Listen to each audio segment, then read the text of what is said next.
ሰውን ዝቅ የሚያደርገው ሶስቱ ናቸው። ቆጥረው ሰፍረው ነው የነገሩን። እነዚህን የሚያደርግ ሰው ይዋረዳል። በስጋውም ወራዳ ነው፣ በነፍሱም ወራዳ ነው የሚሆነው። ሶስቱን የሚያደርግ ሰው ደግሞ የት እንደሚደርስ ነው። ሶስቱ እነማን ናቸው? የመጀመሪያው ትዕቢት ይባላል። ይሄን የሚያደርግ ሰው ወደ ሲኦል ይወርዳል። ከነዚህ ሶስት ተጠንቀቁ፣ ዋና ክፋቶች ናቸው ይላሉ እሳቸው። የመጀመሪያው ትዕቢት ይባላል። ሁለተኛ ትምክህት ይባላል። ትዕቢትና ትምክህት የተለያዩ ናቸው። ትምክህት ማለት መመካት ማለት ነው።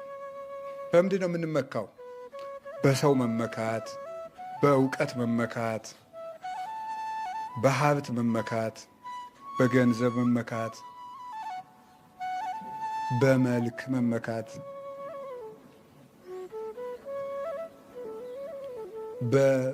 በጤና ራሱ እንመካለን እኮ።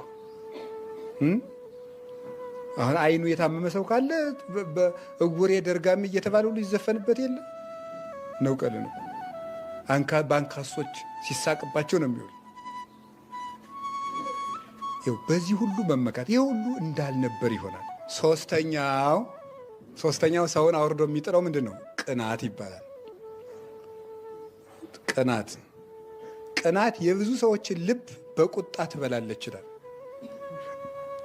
እኔ አይደለም አቡነ ተክለ ሃይማኖት ያሉን፣ ከነዚህ ከሶስቱ ሰንሰለቶች ተጠበቁ፣ ሲኦል ጎትተው ያወርዳሉ ነው ያሉት።